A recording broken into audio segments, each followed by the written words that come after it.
Pronto, pessoal. Nós estamos iniciando aí os nossos conteúdos de AV2, tá? E hoje a gente vai trabalhar um pouquinho urgências e emergências psiquiátricas, ok? Nas urgências e emergências psiquiátricas, nós temos aí a questão do paciente em crise, tá? Lembrando para vocês, né, a gente já pontuou, já falou sobre esse assunto, mas só relembrando para vocês a questão de que se eu tenho um paciente que está na rua, né, em crise, jogando pedra nos carros, jogando pedra nas pessoas, com violência física, não é minha responsabilidade, enquanto CAPS, ir buscar esse paciente, tá certo? A gente orienta, caso nós sejamos indagados a ir buscar esse paciente, nós temos que informar a pessoa que busque a polícia e a polícia vai fazer essa atividade. Isso é atividade deles, enquanto polícia, certo? Nós do CAPS não temos que estar resgatando paciente nenhum que está em crise em meio de rua, tá? Se ele vem para nós, enquanto instituição, logicamente que nós vamos assisti-lo, tá? Se for um paciente nosso, nós iremos amenizar a crise, entrar em contato com o responsável, daí o responsável vem, a gente orienta com relação à crise, ou às sucessivas crises, ou com relação à medicação, tá certo? Se não for um paciente nosso, nós iremos amenizar a crise e daí iremos entregar para o policial que foi quem nos trouxe. Daí, se ele tiver uma família, um responsável e queira trazê-lo novamente, a gente faz, né, a abertura do prontuário e todo aquele procedimento que vocês já conhecem, tá certo? Só quis lembrar isso para vocês. Então, urgências e emergências psiquiátricas são quaisquer alterações nos pensamentos, sentimentos ou comportamentos para as quais se faz necessária intervenção imediata por representar risco significativo para o paciente e para terceiros. Os pacientes que se apresentam em crise são pessoas com intenso sofrimento emocional e físico, por isso frágeis, com várias expectativas e fantasias, frequentemente irreais, que influenciam suas respostas ao tratamento, tá? Então, veja, paciente em crise, ele é um perigo para ele é um perigo para terceiros, tá? Esse mesmo pensamento nós temos aí nos pacientes que estão em cárceres privados. Lá na nossa primeira aula, quando a gente falou, né, na questão dos processos mentais, e daí a gente falou a questão do cárcere privado, sabendo que o cárcere privado, ele é proibido, tá? Ele não deve existir. Só que existem pacientes que eles não conseguem sair das crises. Eles vivenciam sucessivas crises, uma em cima da outra, tá? Então, eles são pacientes que são risco para eles mesmos, certo? Eles podem se autoviolentar, eles podem tentar o suicídio, eles podem sumirem, ok? E é um perigo para terceiros, é um perigo para a família. Muitas vezes, né, esse paciente, ele cria uma afetividade negativa para com alguém da família, tá? Então, ele é um risco para terceiros, para vizinhos, para a sociedade, ok? E daí, pessoal, a gente, no caso específico do cárcere privado, nós temos que ir lá observar se esse cárcere está sendo humanizado, tá? Com relação a esses intensos sofrimentos emocionais e físicos, quando fala de frequentemente fantasias irreais, várias expectativas, nós temos a questão que paciente em crise, muitas vezes eles estão alucinando, tá? Eu não sei se eu falei para vocês, sempre que vocês escutarem a palavrinha psicose, associem a alucinações. Um paciente psicótico, ele está alucinando. Um paciente que apresenta psicose, ele está alucinando, tá? E como a gente já falou em alucinações, nós sabemos que as alucinações, elas são irreais para nós, porém são reais para o paciente que alucina, tá? Ele vivencia aquilo, ele acredita mais nas alucinações do que nas pessoas, do que nas vozes que convivem com ele, que são reais, né? E daí nós temos aqui uma classificação de urgências e emergências, tá? Essa classificação, pessoal, ela nos direciona com relação a algumas determinações que nós precisamos ter para com o nosso paciente. Então, entra aí na classificação das emergências psiquiátricas o delírio tremens. Lembrem vocês que delírio tremens, ele ocorre no paciente que está com abstinência do álcool e da droga, tá? Onde o paciente, através do delírio tremens, ele pode apresentar alucinações táteis do tipo zoopsias, onde na realidade ele vai estar lá vendo bichos, tá?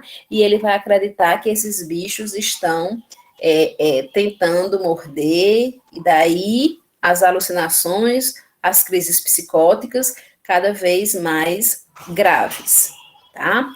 Comportamento violento. Comportamento violento é uma emergência psiquiátrica. O paciente ele pode estar com esse comportamento violento porque ele está com alucinações auditivas. E daí as vozes estão dizendo para o paciente matar alguém, bater em alguém, tá? Além de que a abstinência do álcool e da droga, ele também causa esse comportamento violento, tá? E nós também temos casos de pacientes que são alcoólatras, né, que a gente chama hoje de elitistas, né, que fazem uso da droga, do álcool, e que apresentam esse comportamento violento quando indagados com relação a serem dependentes, a serem viciados. Né? Eles estão naquela fase lá pré-contemplativa, onde eles não se reconhecem como tal, e daí o fato de alguém indagar que ele é usuário, que ele é alcoólatra, o faz muitas vezes apresentar um comportamento violento. E isso é considerado emergência psiquiátrica. Tá? O paciente ele pode entrar em crise devido ao uso ou não uso ou a ausência, né, do álcool e da droga. Tá? Uma certa vez eu fazia uma triagem, um paciente usuário, né, de drogas, e daí ele teve uma crise no meio da triagem aí, onde ele começou a bater no birô, né, e daí eu estava com a porta aberta, tá certo? Porque o espaço, né, dos corredores, os pacientes, outros pacientes não tinham acesso, certo? E daí eu consegui sair da sala e o monitor de saúde mental chegou logo em seguida, tá? Então, nós temos que cuidar, que nós vamos falar novamente com relação ao espaço físico, nós temos que propiciar um ambiente que nos facilite, né, que seja facilitador para nós com relação a determinadas fugas, tá? Então, comportamento violento, paciente querendo bater, paciente falando que vai matar, paciente com agressões verbais, são emergências psiquiátricas. Toxicidade por droga, a pessoa, tanto fazendo uso da droga quanto em abstinência da mesma, é uma emergência psiquiátrica, e tentativas de suicídio, tá? A tentativa de suicídio, ela é uma emergência onde o paciente, ele não pode mais ficar sozinho, mas na frente nós vamos falar sobre essas questões de suicídio, né? Ainda estamos aí no Setembro Amarelo, com esse processo de conscientização aí, do não suicídio, né? E daí nós temos a tentativa de suicídio como emergência psiquiátrica, onde nós temos que questionar o paciente sobre essa ou essas tentativas, sobre o porquê disso, tá? E é um paciente que não pode mais ficar sozinho. Entram nas urgências psiquiátricas. Comportamento bizarro. Paciente bipolar, em fase de mania, ele vai apresentar o comportamento bizarro, e daí ele pode estar como é que eu posso dizer? Irritando outras pessoas, tá? Com esse comportamento, certo? É, irritando as pessoas da família, irritando os profissionais e principalmente irritando outros pacientes, caso ele seja um paciente em sistema de monitoramento intensivo e semi-intensivo. Então, são urgências psiquiátricas.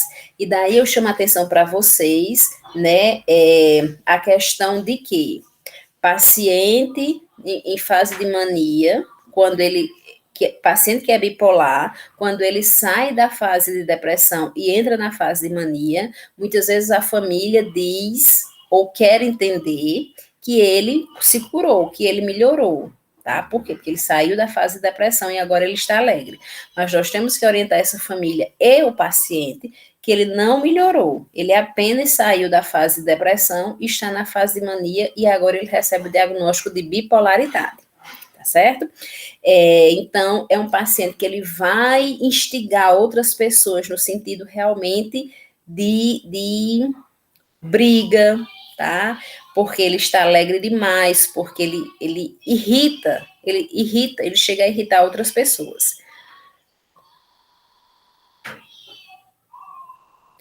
Na realidade, Rian, essa vigilância ela vai ser eterna, tá? Por quê? Nós não sabemos até que ponto o paciente ainda está pensando na questão do suicídio, tá? Porque, como nós vimos, tem pacientes que tentam suicídio no sentido de chamar atenção, certo? E tem pacientes que tentam suicídio porque realmente querem morrer. A gente muitas vezes não vai conseguir diferenciar, a não ser que ele nos relate, tá? O paciente, ele pode falar muito, ele tentou suicídio, ele pode falar muito e vai tentar novamente, mas de repente ele ficou calado. Isso não quer dizer que ele não pense mais. Ele pode continuar com as ideias suicidas, certo? E não relatar essas ideias. E a família ou as pessoas nas quais ele convive achar que ele não está mais pensando. Por quê? Porque ele não mais falou, tá? E daí as pessoas relaxam, deixam essa pessoa sozinha e ele tenta e consegue. Ok?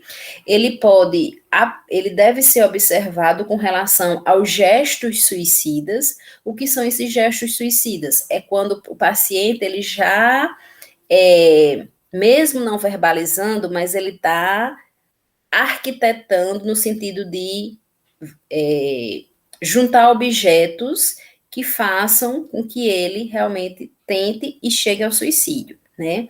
Ele pode estar escondendo cordas, armas, medicamentos, né?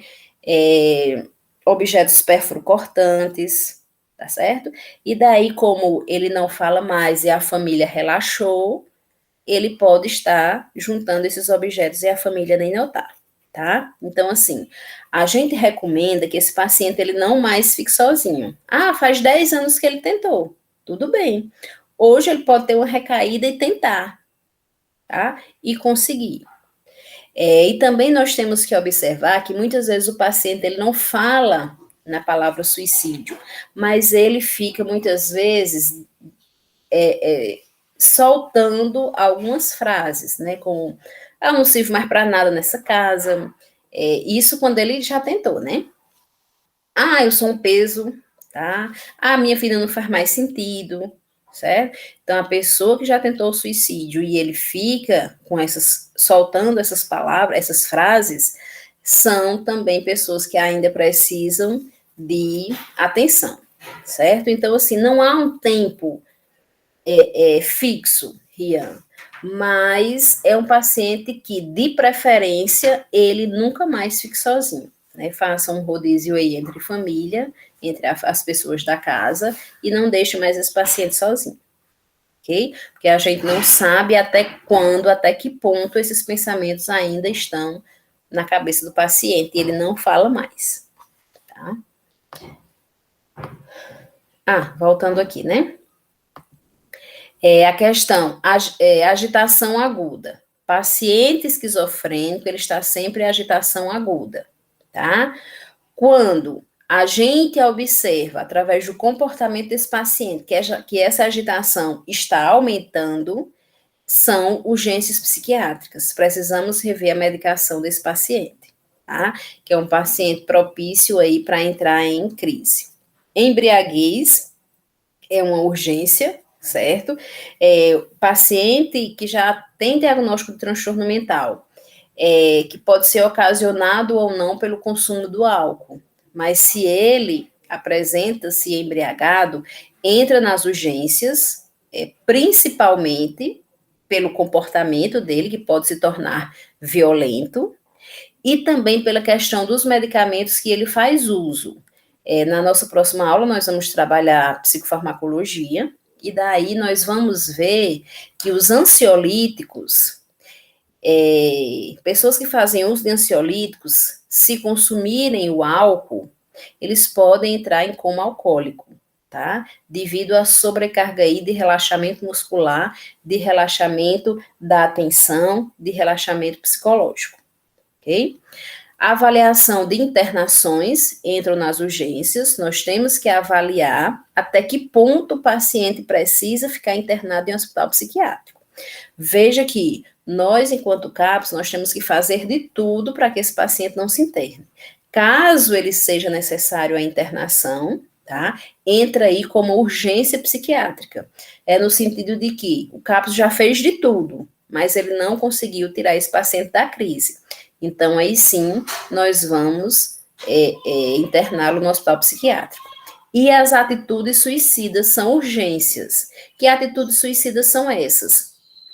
Essa questão do paciente estar verbalizando, né? Ah, minha vida não tem mais sentido, eu não sirvo para nada, eu devia morrer, tá? Ninguém gosta de mim, certo? E também as atitudes suicidas entram aí os gestos suicidas, que é o paciente estar guardando objetos que facilitem aí a tentativa de suicídio, ok?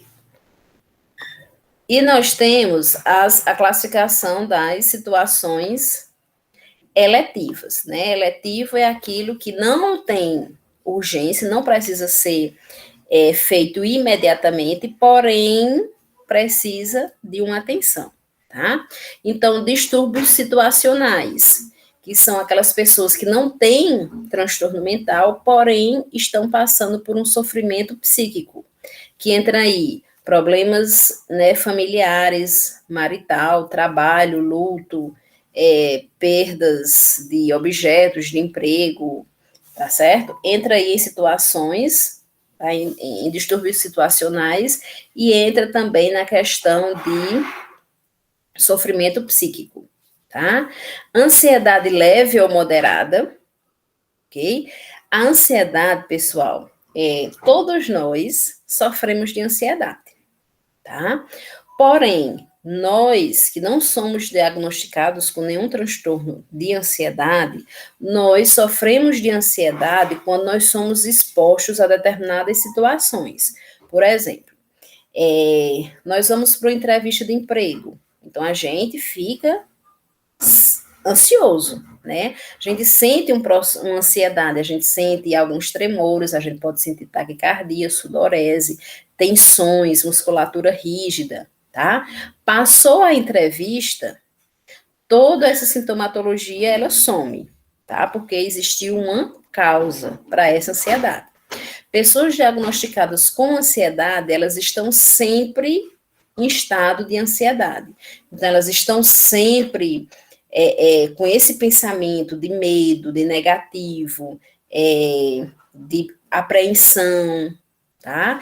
Então, nós temos ansiedade leve ou moderada e grave. A ansiedade grave, o paciente entra aí como urgência e emergência, tá? Porque devido à ansiedade, ele pode sofrer, ele pode apresentar alucinações, e a leve ou a moderada entra aí nos casos de manutenção e estabilidade, tá certo? O paciente, ele tem um controle da sua ansiedade, porém, de tempos em tempos, eles podem apresentar algumas crises, tá?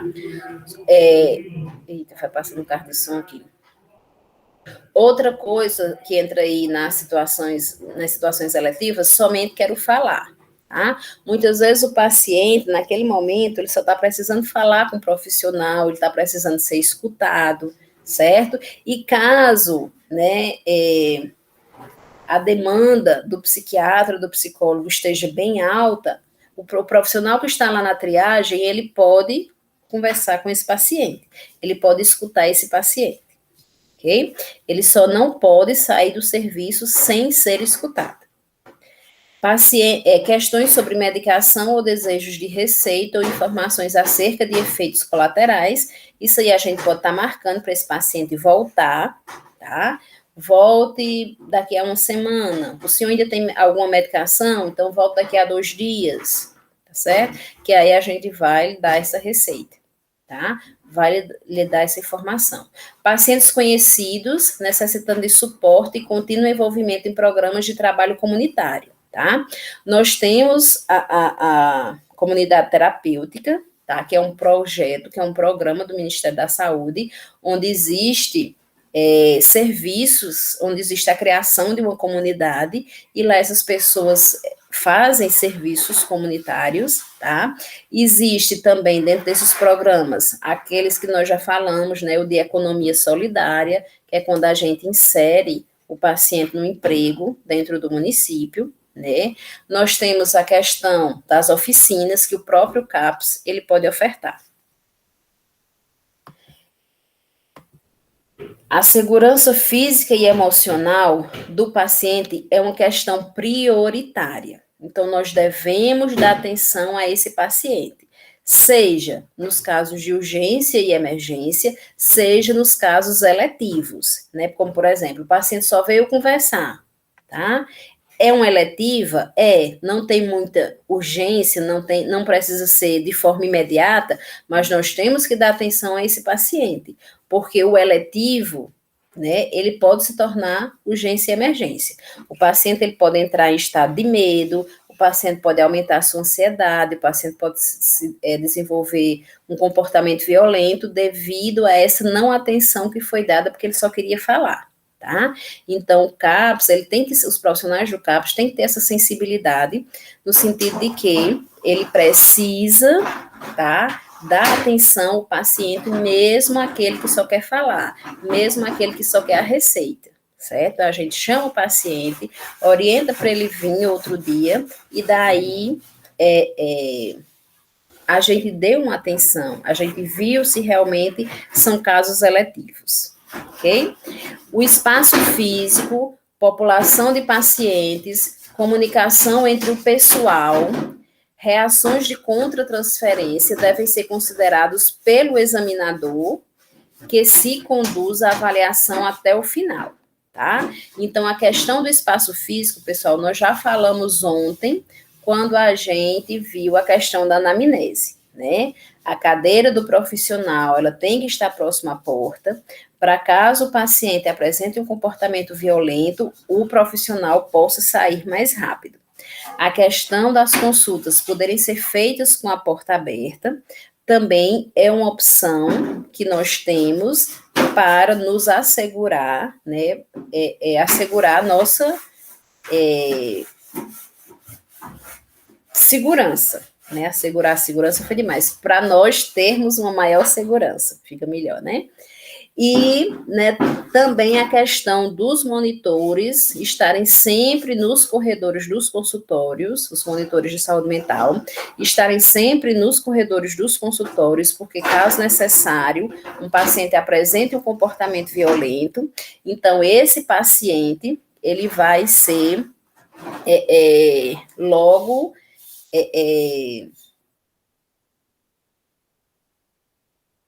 como é que eu posso dizer? Hoje está fugindo as palavras. Aprisionado pelo monitor, né? Contido, não seria aprisionado, contido pelo monitor, tá certo? Então, o espaço físico, ele é importante tanto para a questão das nossas consultas, quanto para a questão dos pacientes em crise, tá? Que entra aí nas urgências e emergências. A comunicação entre os pacientes e a população de pacientes, ela deve ser do nosso conhecimento. Daí a importância do elo de ligação que nós temos que criar com os agentes de saúde. Os agentes de saúde, muitas vezes, nos mostram pacientes que vivem em crise, mas que nunca procuraram um serviço, tá? E daí, né, o próprio agente de saúde traz esse paciente até nós e nós damos continuidade aí a essa assistência, tá? Reações de contratransferência. Pessoal, quando a gente encaminha um paciente para um hospital psiquiátrico, nós mandamos uma referência, né? Que são as guias que nós já falamos, né? Que todo paciente ele precisa de uma guia de referência para chegar e ser atendido ou ser internado lá no hospital psiquiátrico, certo? Quando ele retorna para nós, ele traz essa contratransferência, certo? E nós temos que estar cientes do período que o paciente passou lá e temos que saber que ele chegou na sua residência. Muitas vezes o paciente, quando chega de um hospital psiquiátrico, ele não vai logo para o CAPS. Não são todos que vão buscar o CAPS, porque eles já estão bem melhor das crises, tá certo? E daí eles não buscam serviço. Cabe a nós irmos até esse paciente. Quando a gente sabe que ele chegou, então a gente vai até esse paciente. É o que a gente chama de busca ativa, que é quando nós vamos buscar o paciente. Então, nós vamos lá, não necessariamente a gente precisa trazer esse paciente para o CAPS, mas a gente pode fazer aí uma visita domiciliar, tá certo? Que essa visita domiciliar, ela pode ser conjunta com a estratégia de saúde da família, com o agente de saúde, ou então pode ser somente com os pacientes do CAPS. Com os profissionais do CAPS, certo? E a gente deve seguir isso até realmente fechar essa contratransferência, ok? Agora, pessoal, nós vamos falar um pouquinho sobre as situações, as principais situações de emergência psiquiátrica, tá? Então, nós citamos lá na frente quais são as principais e agora nós vamos falar de cada uma delas. A questão do comportamento violento. Uma pessoa que apresenta agressividade ou com comportamento violento é uma emergência, pois há necessidade de se conter tal atitude ameaçadora a outros ou ao patrimônio e descobrir a causa básica desse transtorno e então tratá-lo. Tá? Paciente com comportamento violento, se ele estiver na fase pré-contemplativa, onde ele ainda não teve um insight, onde ele ainda não se considera doente, tá? Ele precisa ser conscientizado que o comportamento dele está muito agressivo, tá? Então, a família, ela tem que trabalhar nisso. Se precisar de algum profissional para fazer uma visita domiciliar, nós podemos fazer isso. Tá? Nós só não podemos trazer o paciente à força para o CAPS, tá? Contido para o CAPS, ok? Se o paciente ele já é um paciente diagnosticado com transtorno mental e ele apresenta um comportamento violento, é porque é um paciente que está em crise. Então, nós da enfermagem devemos, primeiro, buscar a causa dessa crise. Tá? Buscar o quê? Os fatores predisponentes e ou precipitantes desta crise. E daí, caso não tenha um fator causal, rever juntamente com o psiquiatra a medicação desse paciente, tá? Talvez não esteja mais surtindo o efeito desejado e aí o psiquiatra tem que trocar por outro esquema medicamentoso, tá? E nós na enfermagem observar. E orientar a família também a observar. E daí nós temos os fatores de risco para comportamentos violentos e agitação. Comportamento violento prévio. Ele já apresentou outros comportamentos violentos, certo? Então, isso já é um fator de risco. Ele já tem sucessivas histórias de agressividade, de irritabilidade, de comportamento violento. Quadros psicóticos anteriores. Veja, eu já disse para vocês que quando a gente escuta falar na palavra psicose, psicótico, nós estamos relacionando isso às alucinações. Então, o paciente, ele já teve crises alucinatórias antes, ele já apresentou quadros psicóticos antes, então ele já teve alucinações auditivas, visuais, gustativas, olfativas, táteis, sinestésicas, sinestésicas, tá? E isso são fatores de risco para a violência e para a agitação, porque a gente pode saber ou interpretar que a violência que ele bateu no pai pode ter sido as vozes que mandaram, tá? História anterior de automutilação. Nós já falamos na questão da automutilação, que é quando uma dor, ela sai de um local para o outro, tá? E daí, essa automutilação, ela é um fator de risco, porque o paciente, quando agressivo, ele pode tentar o suicídio. História de delinquência. Quando a gente for ver a psicopatia, nós vamos falar num transtorno que a gente chama de transtorno de conduta. Transtorno de conduta, ela acomete mais pré-adolescentes e adolescentes, tá? Que já tem um histórico de delinquência, já tem um histórico de roubo, de depredação de patrimônio público, de vida sexual promíscua, tá? Então, ela já traz um histórico bem carregado de delinquência. Quando, juntamente com a delinquência, esse adolescente ele começa a apresentar comportamentos violentos, aí ele vai ser diagnosticado com um transtorno de conduta, que é ocasionado principalmente por essa delinquência. Pessoas que têm transtorno de conduta.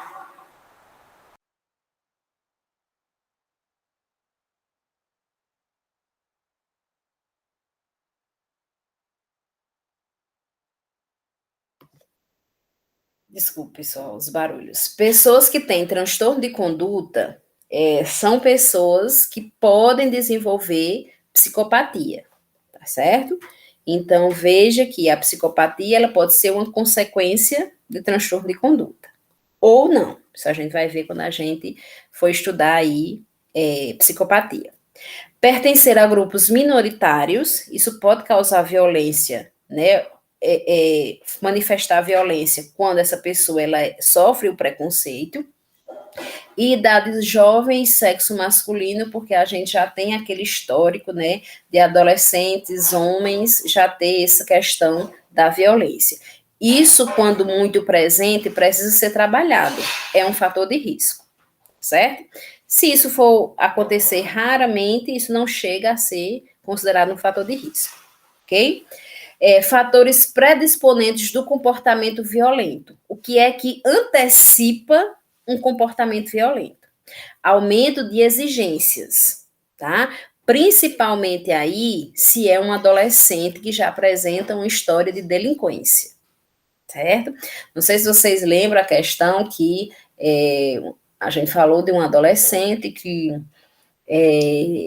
quebrou um quarto inteiro. Né? A gente chegou lá e ela tinha quebrado o guarda-roupa, a cama, e ela foi diagnosticada com transtorno de conduta, devido a esses que ela queria um celular e os pais não podiam dar, e daí juntou-se a outras histórias de delinquência e ela alucinou, e teve uma crise e quebrou tudo. Depois teve sucessivas crises e foi diagnosticada com transtorno de conduta. Tá? Aumento de tom de voz, isso já é um fator que pode antecipar uma violência, tá? Então, o caso onde a pessoa, né, o usuário de droga lá, ele bateu na mesa, tá? Quando ele bateu na mesa, ele gritou, e daí isso é um fator que ele vai apresentar um fator maior, um fator agravante para ele apresentar uma violência. Comentários pejorativos e irritabilidade. Esses comentários pejorativos, ele vem do paciente psicótico, do paciente que alucina.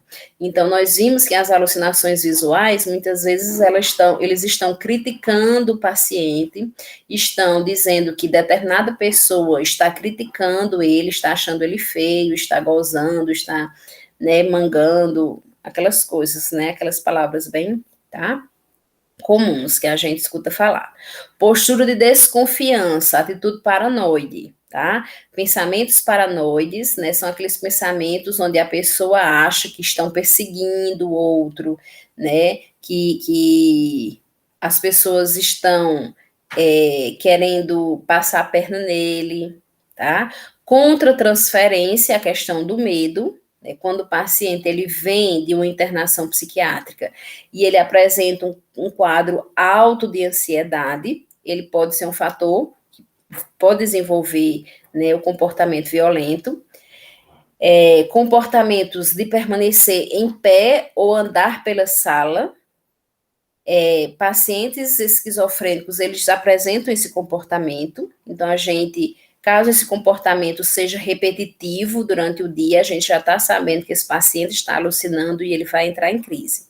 E o desacato às orientações dadas pelo médico. Quando o paciente ele não confia no profissional, quando ele não cria o rapport, que a gente viu lá em anamnese, né, que é a relação terapêutica, a relação de confiança, ele vai poder desenvolver aí um comportamento violento, tá? Então, esses preditores de comportamento, eles falam na questão do que o paciente vai apresentar antes de apresentar o comportamento violento, tá?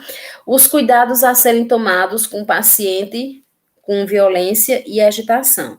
Avaliar o paciente na presença do membro da equipe de segurança, do hospital, do CAPS, da instituição, né, que são os monitores de saúde mental, certo?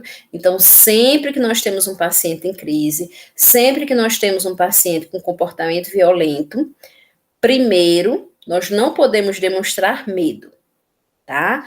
Segundo, nós temos que ter a presença de um monitor. Nós não podemos estar sozinhos com o paciente. Isso é um risco para nós enquanto profissional.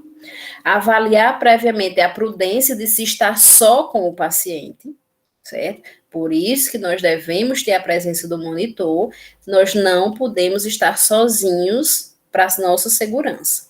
Manter a porta aberta durante a entrevista, nós já falamos sobre isso. Evitar contato físico que possa ser interpretado pelo paciente como ameaçador, né? A gente já falou também sobre isso. Manter pelo menos um braço de distância do paciente.